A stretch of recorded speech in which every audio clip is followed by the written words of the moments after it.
Good afternoon, and thank you for tuning in today. On behalf of the University of California, San Francisco Alumni Association, the UCSF Department of Psychiatry and Behavioral Sciences, welcome to the third webinar in our series titled Emotional Wellbeing in 2021. This week's topic is Pandemic Burnout and Regeneration for a New World, 1 year later. We invite you to submit questions by using the Q&A function at the bottom of your Zoom screen. We'll save time towards the end of the program to answer as many questions as time allows. I'll now turn it over to our host, Dr. Alyssa Eppel. And it's a special session because almost exactly a year ago, we were all together with the same speakers looking at a transition period we thought then was the end of the pandemic. And it's been a long, a long transition period toward the end. And where are we at now? It's a complex time where we're in a bridge to an uncertain future. We have the presence and the residue of pandemic stressors, of moral distress, of different types of losses. So these are still with us, and these can build up. And one important thing to remember is that, as I like to say, one common storm, many different boats. And so people are experiencing very different levels of fatigue. I think we all feel it, but to different extents. And burnout. And what is burnout? Burnout has been extensively studied. It's been thought of as depression from work, depression from overwork, from certain conditions, particularly for helping professions, for healthcare workers. And we have a really lovely definition of burnout from Christina Masloch that's on our webinar page right now as a resource. It's just a few minutes, but Christina Masloch has developed good measurement of burnout. And she was also Eve Ekman's advisor, and we'll be talking about burnout with Eve soon. It has different flavors, but mostly it has a component of emotional exhaustion, as well as a numbing or depersonalization. When you feel very distanced from your caring, it's hard to care about the things that you value and used to care about. Depersonalization. It also makes people feel incompetent. They can't do their job well. They can't control outcomes. Christina talks about communicate, collaborate, and persist. Talk about the work situations that are unmanageable and collaborate on solutions, and reiterate and persist. And so we've gotten a lot of questions from you all about how to show up with burnout, how to deal with burnout in the workplace. So we'll be talking more about that, as well as regeneration. What are the use of some strategies that we can use to revitalize? Is there something you can add? How heavy, how loaded down is your boat? And can you reduce any of the baggage? So we are living with uncertainty, as we always have. It's just more salient. And I think it's easy. I, for one, often feel like life is on a pause. This isn't real. And we're just living in the future and making plans to make plans. And that is exhausting. And so one way to reduce this kind of cognitive burden that we have with our uncertainty is to engage more with the present moment, to be in sensory contact with the present moment. So we have several exercises today to help us find our bodies again and embody our full being, our full range of emotions, including joy.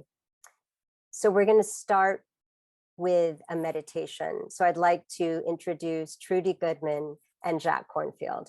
Jack is going to start us off with a meditation, and Trudy is going to end our session today with a meditation. Jack Kornfield, many of you know, he is a best-selling author, a clinical psychologist. Jack was with us a year ago and said some very profound things that I will revisit. He's a founder of Spirit Rock Insight Meditation Center, a Buddhist scholar and teacher of many, as well as a social activist. Welcome, Jack. Trudy Goodman, we're just so pleased to have you. Trudy is a clinical psychologist. She studied with Piaget, Kohlberg, and Gilligan. She has combined psychotherapy with meditation. She's the founder of the only institute that combines them, the Institute for Psychotherapy and Meditation.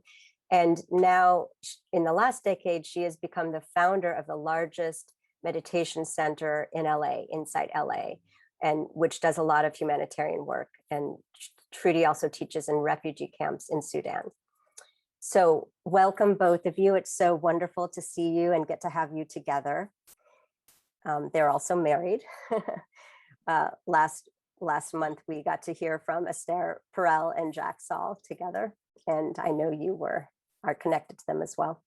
So Jack, why don't we turn it over to you to lead us, and if you feel you want to respond to this idea that there is some very high levels of burnout and fatigue, even though many of us feel, being lucky with vaccinations, feel that we're toward the end of the pandemic. The data is showing, and personal experience is showing, there's a cumulative burden that we're carrying, and we're not bouncing back like one might have thought. Sure. Thank you, Alyssa, for this, and also just thank you for gathering us together to help support and hold so many people on the front line in what has been such a difficult time. So rather than say so much, I'd like to invite us into a meditative presence as a way to begin. Wherever you are, if you're able to, not driving or something, let your body be settled on the seat or chair where you are. Feel the sense of being grounded on the earth. And take 2 or 3 deep breaths, slowly breathing in and out and releasing what tension you can. And if you're comfortable, let your eyes close gently as you do so.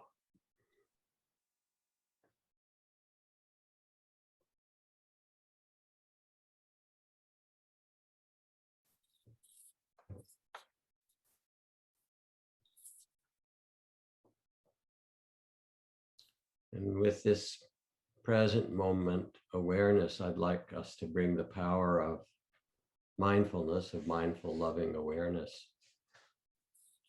to what we are carrying just here and now. So as you sit quietly, bring your attention to the field of your body, to the sense of your body, the sensations, the areas of ease,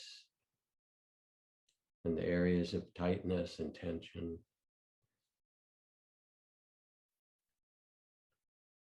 The pleasures and pains.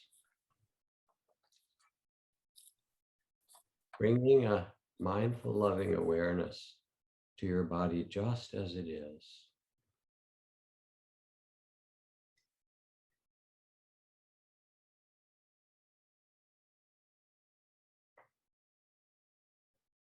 And acknowledge as you do, let yourself feel how much you've been carrying in your body during this time that you can feel just now.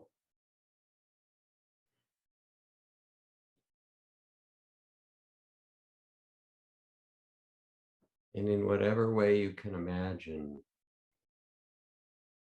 put the arms of compassion around your body for all that it's been carrying. Feel a tenderness, the kindness toward the weight you carried.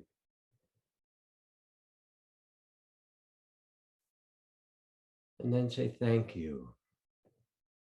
Thank you to this dear body of mine for caring so much. I'm okay just now. You can relax. I'm okay just here.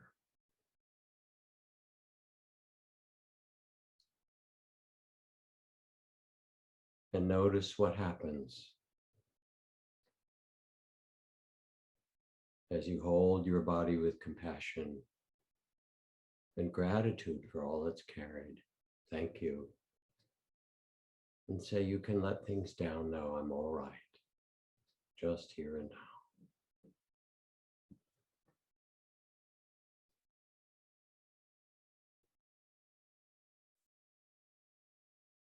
And bring the same mindful, loving awareness to the heart. The tears that we all collectively carry, the longing, the hopes, the grief, the worry, the tenderness, the joy, the frustration. Your heart carries so much. It's had to carry so much.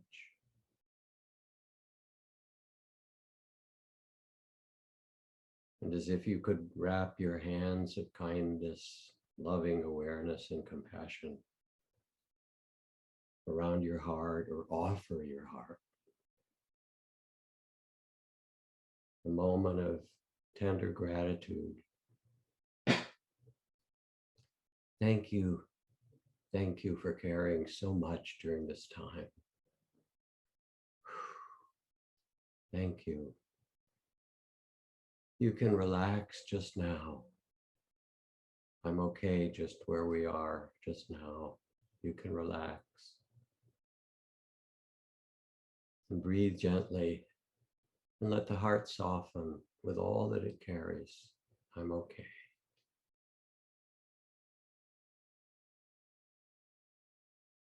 And notice how this loving awareness, attention to the heart, affects you.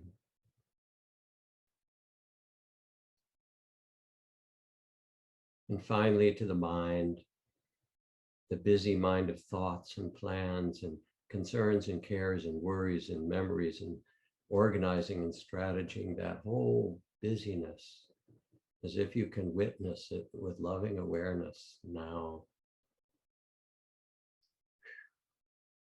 Holding it with kindness and say, thank you. Thank you for doing so much to try to protect me, to keep me safe, keep everyone safe. You can relax just now. Thank you, I'm okay just now. You can relax. And just be. Come to peace right now. And with this gratitude and loving awareness, body, heart, and mind, letting go into the present moment.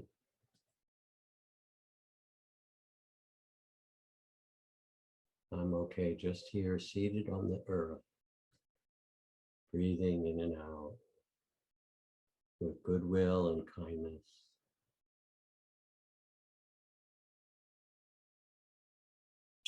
Inviting stillness, steadiness, and a field of love to hold it all.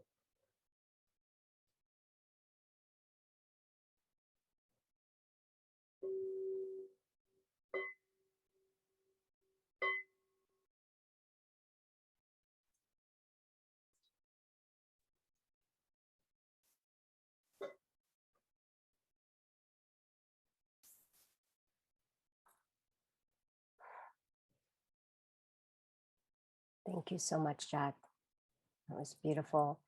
And a collective thought of much needed. I took a break from planning my uncertain future. Next, we're going to ask each other some questions. And once we've all asked a question, we're going to come back on and answer your questions. We did get some of your questions ahead of time. Thank you so much for sending those in. And the first question I'm going to direct to Eve. And Eve, this was a question that a lot of people share, which is, I am not at my 100%. I am not able to do all that I could before. How do I show up to work and connect and communicate with my colleagues when I feel guilty leaving them with more burden and not being fully myself? And Eve, you have studied burnout. You've worked as a social worker in General Hospital, and you are an expert on emotions. So I'm particularly curious your thoughts at this time of both how to be well with the heaviness we may feel, and how you revitalize yourself. Thank you, Alyssa. And yes, welcome to everyone watching live and everyone who will be watching in the weeks and months and hopefully years to come. It's such an honor for all of us to be here with you all. The work of frontline providers and staff in this last year, as always, but especially this last year, has been humbling. And I think many of us here on this call have wondered, what more can we do to support you all? And hopefully today we can provide some ideas, some tips, some practices that you can use today that you can share with others. We will also be guiding you through, as Jack just so beautifully did, to some of these tender places in the heart, creating that safe container in our own body to then open up to one another.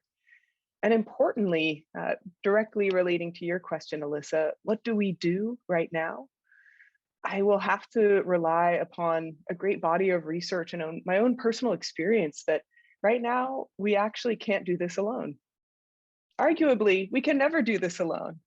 So it's interesting that we go inward and we connect with a lot of these practices of well-being that have been very well demonstrated by research, thousands of years of contemplative practice. But it's so important for us to keep in mind that what we go inward to forge and strengthen, our kindness, our care, our ability to be more flexible and resilient, is actually so that we can be in relationship with each other and the world more fully. And keeping that in mind is not only helpful in that we get what the purpose is, but it's actually helpful for that very meaning, which is purpose. So when Alyssa beautifully described burnout, we see that there are these overlapping domains and dimensions that people experience. The exhaustion of just every single day showing up and over amplifying our smile, our connection, and suppressing some of our difficult emotions like fear, uncertainty that was just spoken about. Also, we often are trying to suppress our frustration, maybe even our jealousy and envy. I saw my friends on social media, they don't have to work as hard as me, right? So we have all these roilings of difficult experiences. And when we are suppressing them throughout the day, it can make us feel kind of flat and disconnected. So that practice we did, that was just a couple minutes. And hopefully for some of you, what you were able to experience is a returning. What's here now? Can I be with what's here now? Don't really need to change it. So we think about, how do we address this emotional exhaustion piece of burnout? And that is really by actually turning towards our emotions. It's so counterintuitive. That's exactly what I want to get away from, those feelings of frustration and anxiety. And yet we make this nice, safe container and we can work with them well. So simple. The other piece of burnout, the cynicism and negativity that Alyssa described, I think we hear that in some of the questions that were presented to us beforehand. It's very difficult to not fall into a feeling of, this has just been too much and too long and I'm over it. You know what? Eve said I should practice connection. I'm going to go tell someone else I feel that way. And so cynicism is almost like this kind of contorted, twisted way we find connection.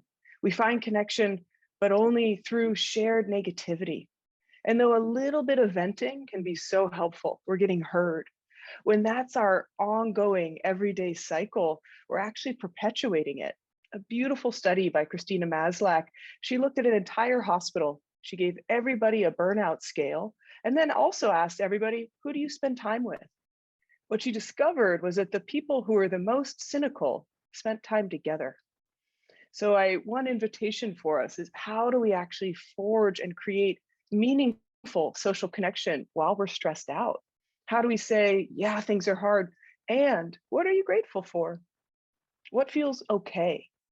I've been so fortunate to work with the Department of Pediatrics and Internal Medicine at UCSF, Family Community Medicine, and getting to do trainings with the residents and staff on burnout. And I'm really aware that when I'm talking about these tools and skills, I'm talking about what we can do and what we can do with others. But I want to name, which is really important, is that burnout is a systemic issue. It has to do with not only the culture of a hospital, but the fact that there are chronic insufficiencies in resources, that we may give everything we can to a patient, but that we don't have enough time with them, or the patient can't follow up on resources, or their referral for radiology is 4 months out. So really taking into account and recognizing for many of you on the call, we're going to focus on what we can do at an individual level, and what is needed at an institutional level is huge. So the last thing I want to share just briefly is what is also important is how we make meaning. So Alyssa suggested that when we feel like we can't get something done, we can't do our work, that is another source of burnout. So I'd really like to invite my friend and colleague, Dan Siegel, next to transition to this important topic of, Dan, how do we find and create meaning amid these very difficult circumstances? Thank you, Eve. Thank you, Alyssa. Thank you, Trudy and Jack. It's really an honor to be here with you and with everyone gathered. And Eve, this question about meaning is so important, and it relates to all the powerful things you were just describing about what do we do when we're in the healing profession and we're here to be of benefit to others, and yet we can feel so frustrated, we can feel so hopeless at times, so helpless. And I know in my own training, becoming a physician, the idea was to take all these scientific findings and learn the practice of medicine, and whether we were directly in medicine or in nursing, we were there to really help. And when you face then a situation where you're doing the best you can, but people are still dying, that you don't have the resources, and everything that we've been confronting with this COVID year, or what some people call the year that shall not be named, as if it's part of Hogwarts and Harry Potter, it's this idea that we are really dealing with a sense of helplessness. And yet we try to arm ourselves with all these ideas. So if we do this blend of making sense using our intellectual mind, like say, okay, I've decided to devote my life to nursing, to medicine, to healing in whatever way I'm doing it. And this is a very challenging period, not just for me, but for all of my colleagues, for all the people at UCSF, all the people in the medical system I'm in. And in fact, it's a challenging time for all of humanity. You begin to find meaning through making sense and saying, I see, I'm part of this pandemic that is presenting all of us with challenges. But another way of finding meaning, and it's fascinating in the brain, meaning and emotion are woven together. When you find meaning, it's emotional, and when you are emotional, it has meaning to it. And it's amazing, even those areas of the brain are deeply connected to relationships, interpersonal relationships, and our relationships with nature, and they're related to the body. So what I found really meaningful during this year was not just to try to find meaning in the making sense of my intellectual mind, which, as a part of the healing profession we're trained to do, but also to become fully embodied. And I'd like to share with you, even with everyone, an embodied practice, because even when you look at the brain as a, one aspect of who we are, when we spend a lot of time like thinking and doing what Alyssa Epple beautifully was talking about, planning to plan, and but I'm uncertain, what do I do? That creates a lot of reactivity. And in Jack's meditation, he was inviting us to really go from a reactive state, which our thoughts themselves can create, and try to move to a receptive state. And one way to do that, in addition to the beautiful words Jack was giving us, is actually to move to sensing the bodily feelings we have, the bodily sensations. And even in the brain, you can show that these sensations are brought into awareness on the lateral parts of our brain, whereas the busy chatter that can get us really worried about planning and what's going on, and I feel helpless, are more midline. And these two are in contradistinction to each other. That is, the more you can just feel the body, the more you invite the chatterbox mind to relax.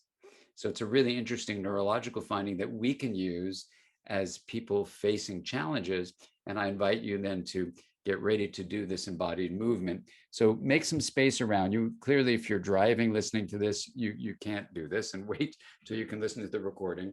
I'm going to take a step back a little bit.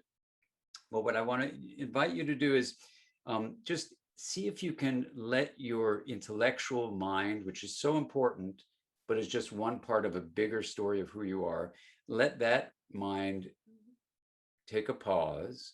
And now I'm going to invite you to use a different aspect of processing information, if you will. And this is the information from your body. And we become aware of that through sensations. So one thing I learned when I was in medical school, learning some of these techniques, is that this area of your hands, especially where your fingers meet your palm, is especially sensitive to feeling something that's rarely talked about in classical conservative medicine, but it's actually a part of what the universe is made of. It's called energy. And actually you can feel the energy as a sensation. So let's just begin by letting that part of our palms come to an area basically between where your umbilical cord used to be, your belly button, and your pubic bone. See if you can feel where you'll sense there's like, whoa, there's a lot of energy there. It may feel like a density, it may feel like heat, it may feel just like a kind of a pushing in there. Just see if you can sense where that is, and then let your hands rest there. Try right on the bottom, left on the top, and then flip it around. See whichever way, there's no right or wrong. Just feel which way feels most directly sensory to you. So for me, it happens to be right on the bottom, but other people it's left on the bottom. Now, once you feel that, we're going to do a brief exercise of seeing if you can now let from this energy center, is what we're going to call it. And in traditional Chinese medicine, there's a word for it, for this qi center. Basically, we'll call it the energy center. See if you can let it lift up in front of the front of your body with your hands are slightly tilted, slightly going forward like that. And see if you can feel the energy rise to your heart level. And now at that level, let your hands turn back and aim back down toward your energy center. Let them slowly move down. And let's do a few cycles of this. And you can close your eyes if you feel comfortable doing that. And just see if you can feel the energy moving from your energy center up to your heart level. And then down.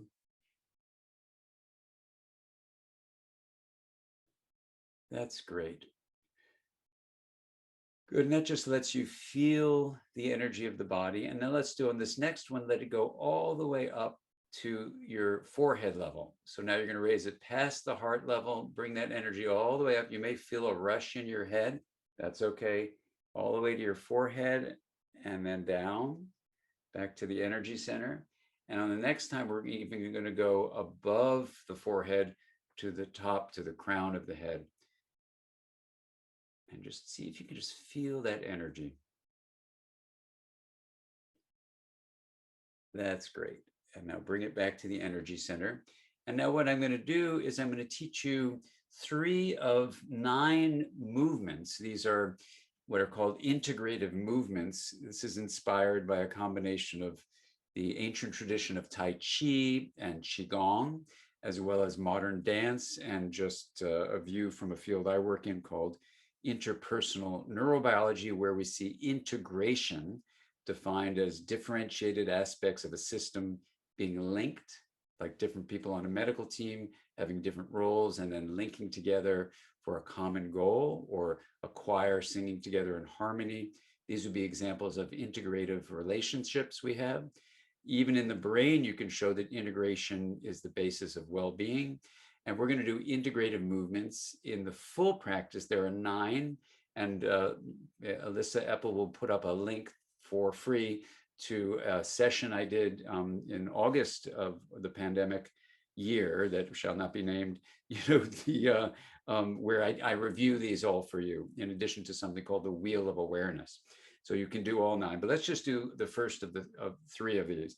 And the first is we raise our hands from the energy center. So place your hands back in the energy center, grounding you there. Feel that sensation of grounding your whole body. You can bend your knees a little bit if you want, just to feel yourself rooted in the earth. And now let your hands come up to heart level. The first of these 3 domains we'll do is called interpersonal integration. And just feel the movement of the hands coming forward in a gesture of giving, and then opening up like this, and then receiving as you come back to the heart level. And then going forward as you give with generosity and humility, and then hands open, are ready to receive from others with gratitude and openness.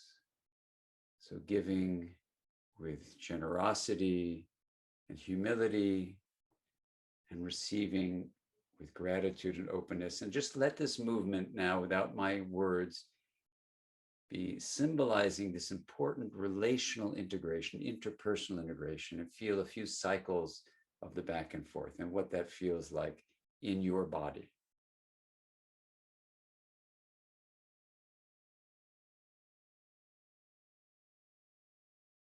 Very good. And now when you come to rest at the heart level, what we're going to do now is the second of the 3 domains we're going to do today. And you lift up to the sky, remembering why you joined this healing profession, the ideals that you had, the meaning, the purpose that you had. And that's symbolized by reaching the sky. And then with the hands going out to the side, we now come back down to earth, and we ground our ideals in practical tools of helping others. And then you come up, crossing at the heart level, hands crossing over, reaching up again to the sky, all the ideals that gave you meaning and purpose that are still there, even with the frustration of the pandemic. You still have deep inside of you the meaning-making purpose of why you joined this beautiful profession you're in. And then we ground in practical things. And now let's just go through these cycles without my speaking. Ideals up to the sky, grounding with practical ways of helping as we go down. And if you want to try the knees in it, the knees would extend as you're reaching up, and then slightly bending as you come down. The second of our domains. Some would call this temporal integration for various reasons, that we have the ideals that cross time, and we have the clock that reminds us we have to be practical and keep a schedule. We're timeless and time bound. Do a few more cycles of that. And we'll get to our third domain and our final one for today. Now, when you come down, let your hands cross over in front of you like a big hug. And this is called identity integration. And this is really something I find, as a person who's a clinician, very helpful, especially during the pandemic, to realize that yes, you have, and you could feel it, you have a body, you are a me, you are an individual, and you're unique, and it's very important. But yourself, who you are, is not just in the body, it's also relational. So we start here with the me, but then we let the hands come out and embrace the whole. We are all of humanity, and in fact, we are all of nature. And you come make a big circle, cross over with a big cross back to you. You are a me, and then you come around again and make these circling movements. And you are also a we, the relationships with people and the planet.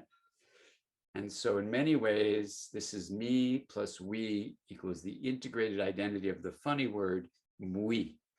And this is the integration of identity. And I'll stop using my words and just feel what that feels like, knowing what it's symbolizing, the meaning of it, but feeling it in the body.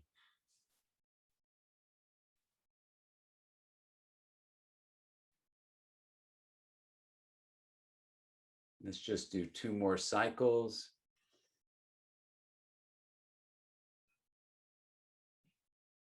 Very good. And in the full movement, we'd go on to do 6 more, but here, let the hands cross and now bring them back down to the energy center.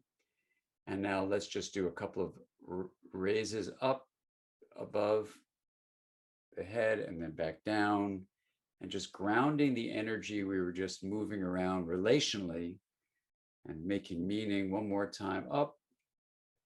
Just feel it as we come back to the energy center. And now let yourself put your hands back at the energy center and ground yourself there, because the body is what's going to take you around, but it's more than a transport vehicle. Your body is a deep source of wisdom and intuition, of grounding, that can stay present with you to help you find meaning. And literally sense making, making sense, is on the one hand intellectually saying, why am I here? What's the purpose? But it's also feeling the senses of the body. And this allows you to integrate both your intellectual mind, very important, and let your intellectual mind that can sometimes get burnt out, get grounded in the body and feel the love and the ideals that drove you to become a healing professional. They are still there. And no matter what difficulties we face individually or in our clinics or as a humanity, we will proceed forward together in finding a way to bring healing into this world. And that can give purpose and meaning. And it allows us to really stay present with what we're going toward and deal directly with burnout. So thank you so much for participating in this segment of our integrative movements. And I invite you to go to the link and learn the rest of them.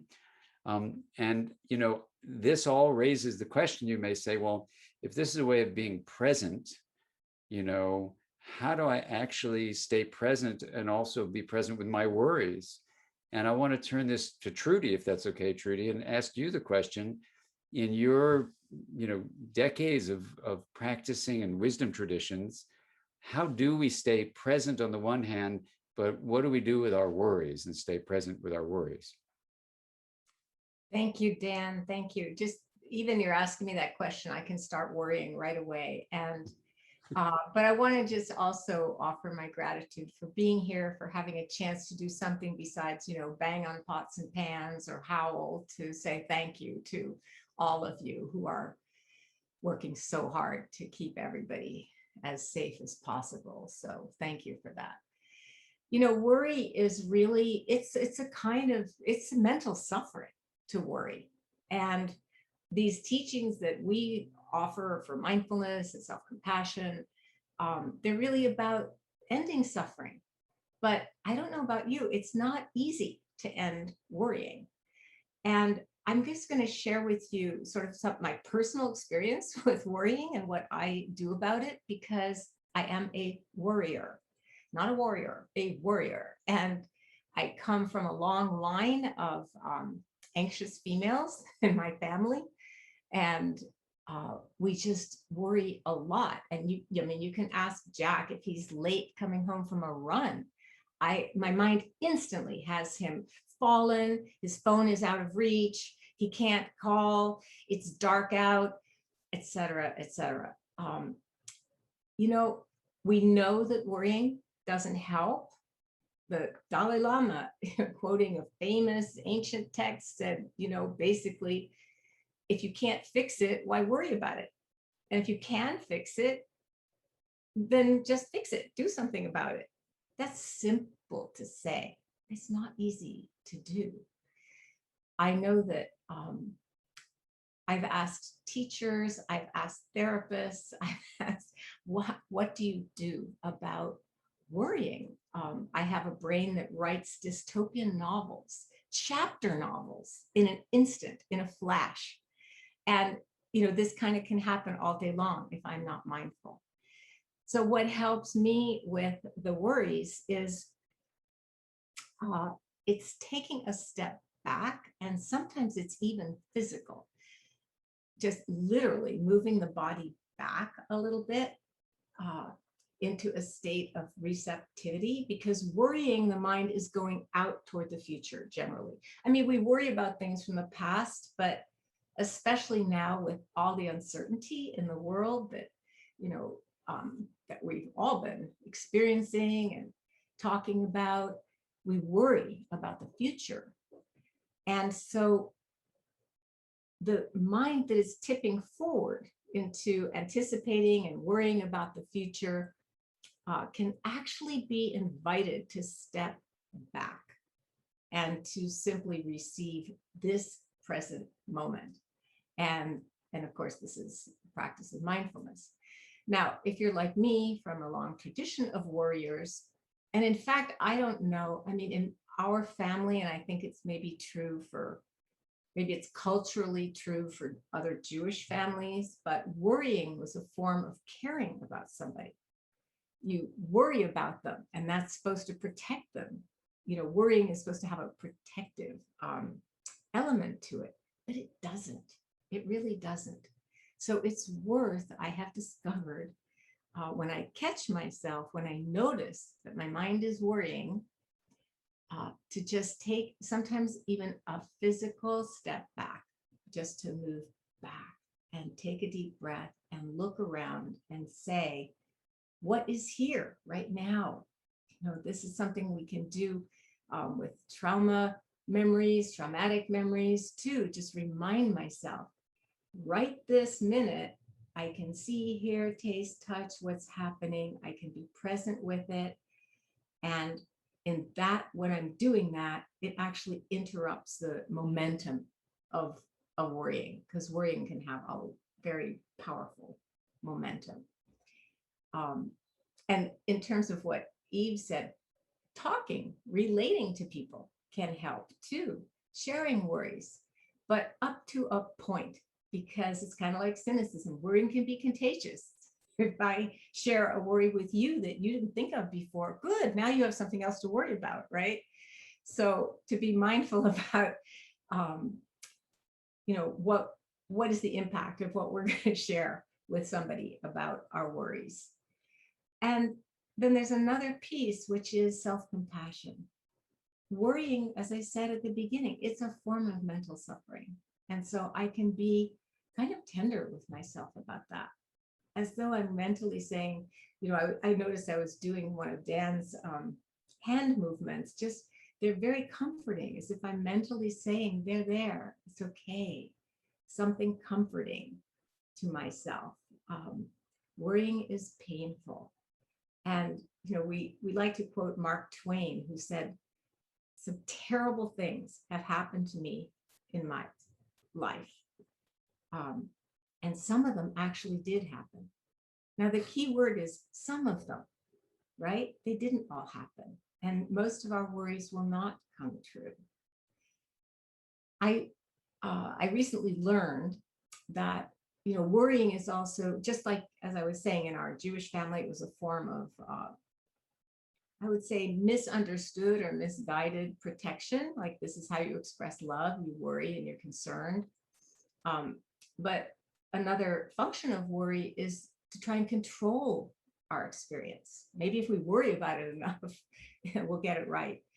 And I just learned there's a psychologist named Ellen Hendrickson at BU, Boston University Center for Anxiety and Related Disorders.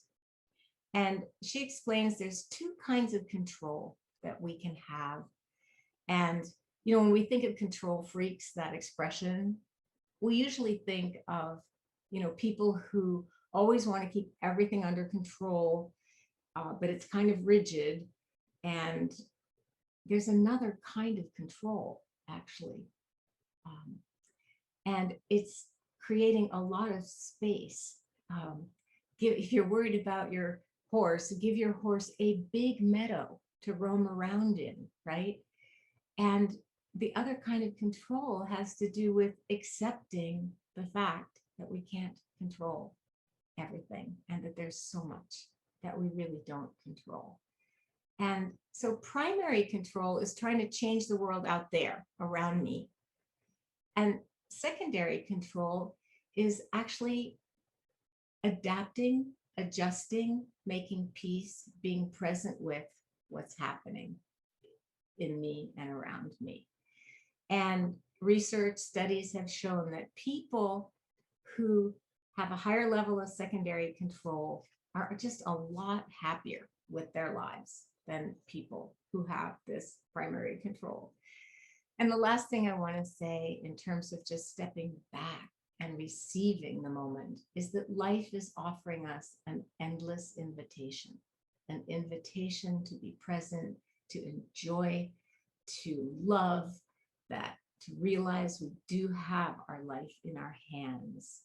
And I think the serenity prayer is a great antidote to worry. I'll just remind you of it.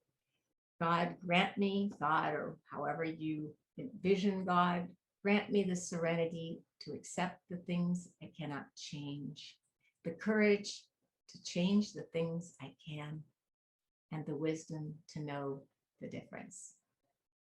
What we can change is our own hearts, and open to receiving this endless invitation offered by life. So thank you all for all you do. Now, I have a question for you, Jack, Yes, dear. but I'd kind of like you Yes, to my dear. I'd kind of like you to surprise me. You have such beautiful wisdom and yeah, what would you like to share? Well, we have a bit of time left, and I've loved listening to all of you, to Eve and Dan, to Alyssa, and to you, of course, always. Almost always. Depending on how controlling I'm being, right? Being married as we are, we have a wonderful marriage. It's really fun. I hope you could see from the original first meditation that we did together, or the movements that Dan led and so forth, that it doesn't take very long to come back and begin to regulate yourself.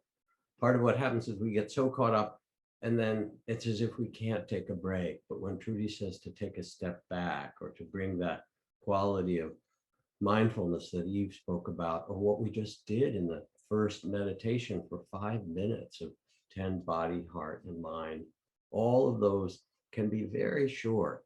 And I have so much respect for what you're carrying, and can actually feel the tears of it. I think of visiting the Lincoln Memorial, where he speaks about binding up the wounds and caring for those who've borne the battle. And we're in this collective field of suffering and care that both the world has presented to us, but also that we've chosen to do. And how do we carry this? So the story I want to tell now is of a friend who was a psychologist that worked for the United Nations. And her work was a specialty in working with people who've been tortured. So she heard incredibly difficult stories from people all around the world. And the sad thing is, she heard them from people in 110 different countries. And you name the country, including the US. And it's, it's possible to hear that. And it's heartbreaking. When she would try to meditate, she started to get more and more stressed. And even when she tried to meditate, all the images would come back. So I explained or offered to her both inner and outer practices to work with the grief and the trauma that she had seen and heard about, or that she was carrying. And first, I asked her if she could to do some rituals in the office where she worked, to make an altar behind her and put on it everybody that she knew that she'd ever heard of who might offer blessings. And so there were images of Mother Mary and Kuan Yin, the goddess of infinite compassion, and the Buddha, and a page of the mercy of Allah from the Quran. And there were gods from the Haitian spiritual tradition, so that when people came in to see her, they saw who was behind her. I said, because you need backup.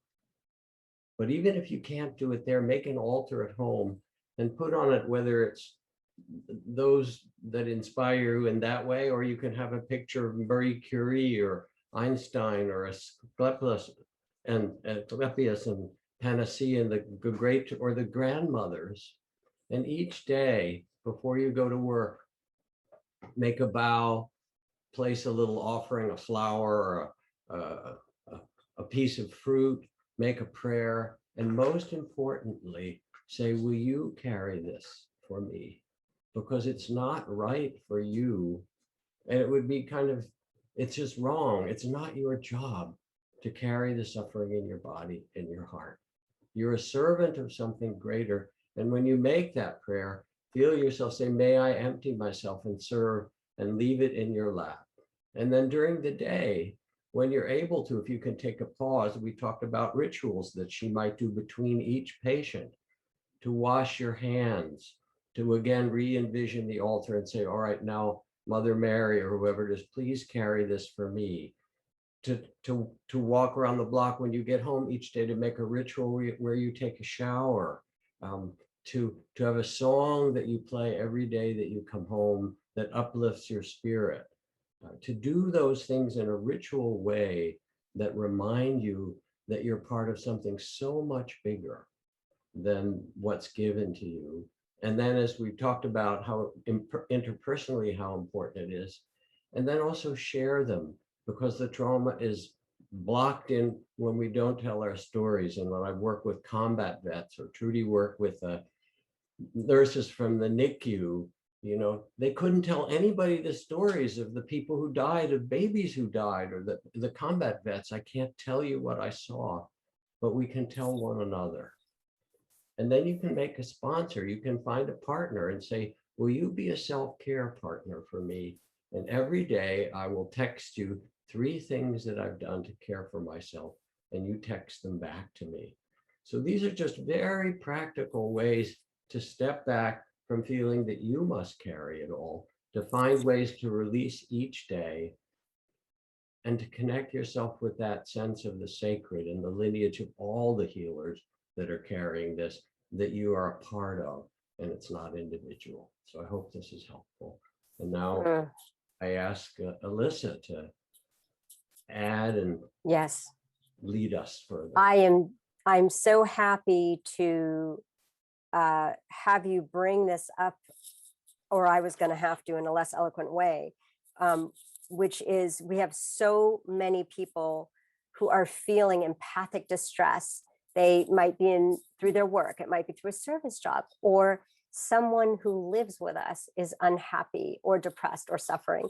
So we all are in contact with our own suffering or others. And what you have said so well, Jack, is you can be there to witness and hold, but not carry.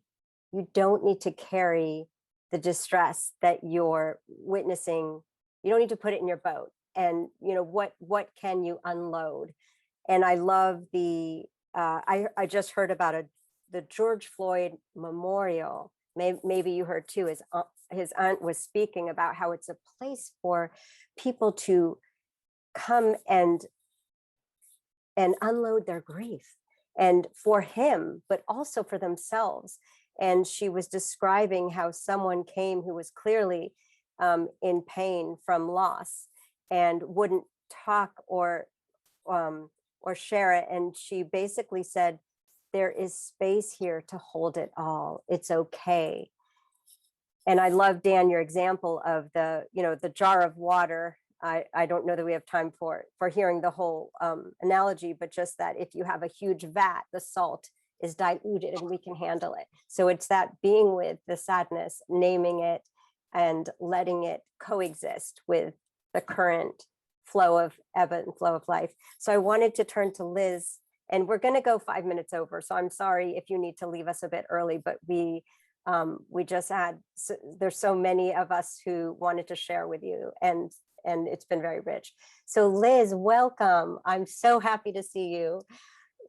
Liz is a professor emeritus at UCSF. Although you say you're retired, I know how busy you are, so I'm not really believing that.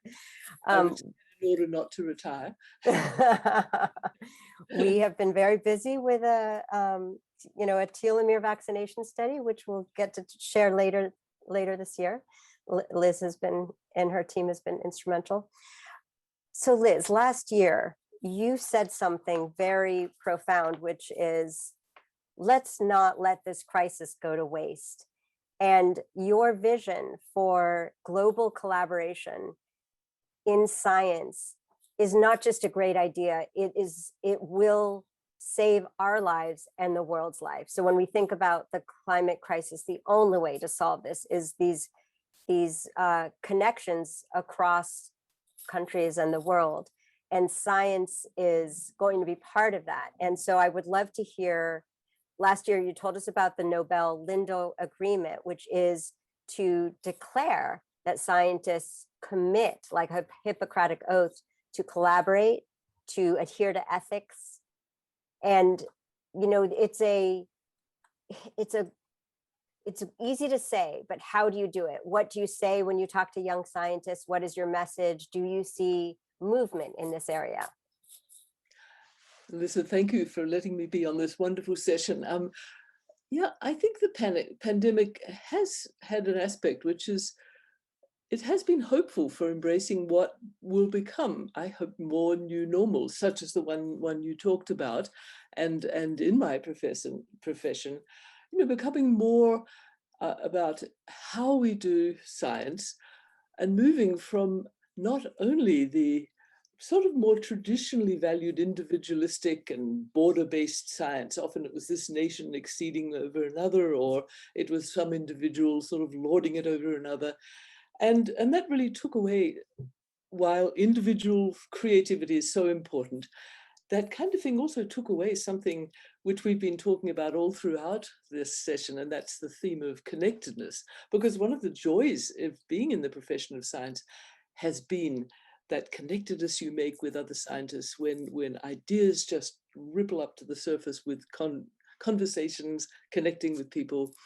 So we can't think of science as being just only individualistic and competitive. And as you pointed out, we're dealing with big, challenging, not only scientific questions, but big, challenging needs. The pandemic, I think, has had, of all its suffering it's caused, it has also had a good effect. And I think it's made us realize, and people have started acting on, how important it is to collaborate. The climate crisis has been doing that for ages. And I think the pandemic has almost given us a time to pause and really realize that. So, yes, I just wanted to sort of, sort of get down in some sort of form. How could we embody these ideas? And as you said, one way was through an interaction with hundreds of international young students that happens every year normally, although it doesn't in pandemic years happen, between lots of Nobel laureates and hundreds of young scientists who all gather in one place for a week and just talk. And so we sort of came up with this idea that we would think of, what is it about your purpose in being science, being in science? Young scientists want purpose in science. And so newly energized would be having the sorts of things which embody not only doing science well, but also doing it with purpose and idealism, which brought so many people to doing science. So, this is still moving along. Again, we had pandemic year. We're about to have another pandemic year, sadly, in much of the world. And so a lot of this is online. But I think the idea is catching on. So one of the greatest things in science, it used to be, oh my gosh, this was my idea. Now, wow, this is great. It's catching on. So I'll just give you one example. UNESCO is now drafting. It's got out in public. You can comment on it. A new draft for how do you do international collaboration in science. So a lot of ways, this sort of thing has been, I think, triggered in part by the pandemic, certainly by the climate crisis, that we can do so much more and contribute so much more in science when we not only individually use our creativity, hard work, experimental expertise and so forth, but when we interact. Alyssa has taught me so much about interacting because we came from very different fields about a couple of decades ago.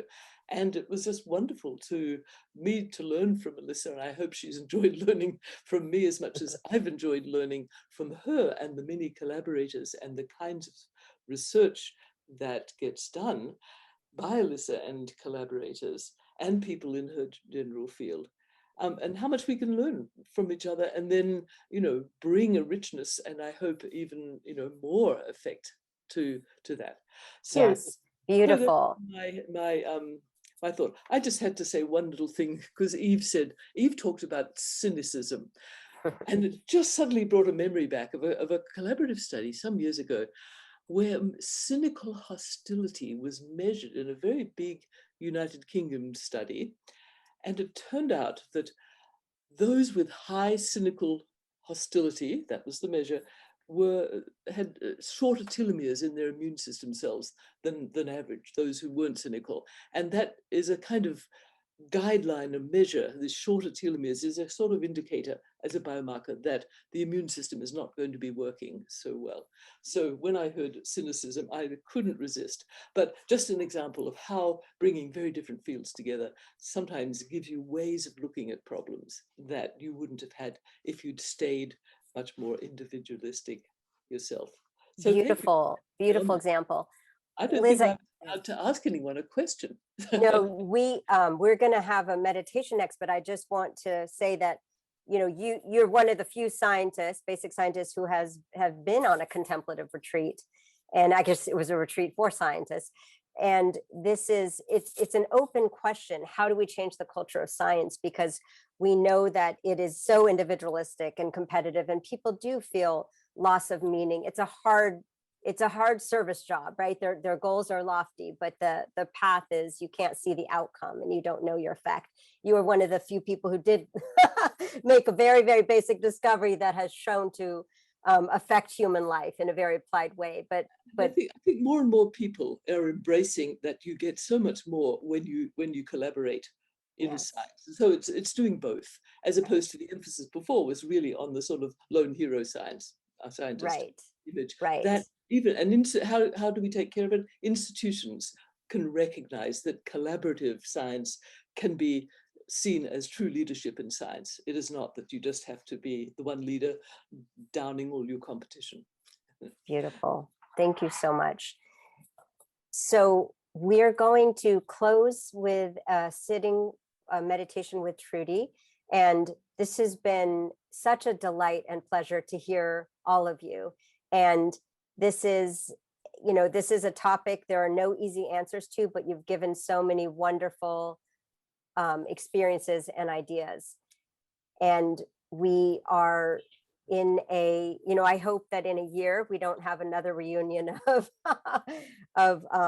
being in the same phase that we're in. I know things are always changing as well. But I do hope that we can all meet up again in a year and continue this dialogue, which I know is going to be very helpful to many people. Thank you everyone for your questions. And thank you, Trudy, for closing us up. And thank you, Alyssa, for organizing this so beautifully. Thank you. Thank you. So I want to invite everybody to just take a moment together of just sitting back, gently letting your eyes, either just looking down or closing your eyes if that's relaxing for you, and taking a deep breath in, just breathing in the aliveness of this moment. And then breathing out, releasing some tension from the body. And then one more time, just breathing in and breathing out, relaxing.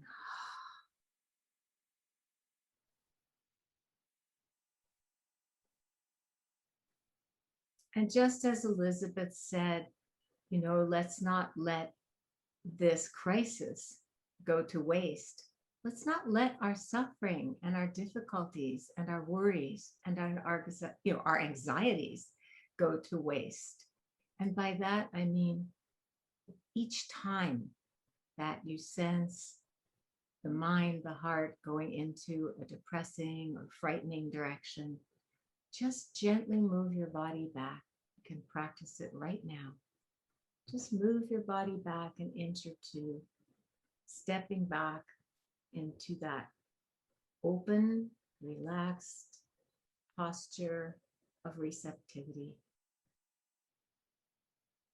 Not tipping forward toward the future, but just relaxing into your own being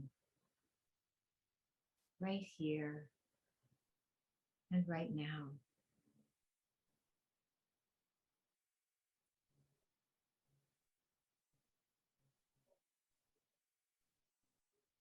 By using all the distressing movements of the mind and heart as a reminder to be present, to focus on what life is offering to us that we can be grateful for. the ability to breathe, to sit up, to listen, to learn.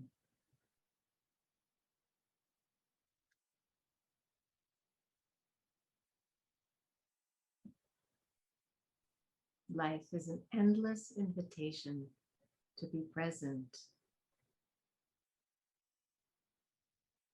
May we relax and enjoy just this moment of our life. Just this breath. And then this one. And this one. On and on. Present. Here. In this life. Together.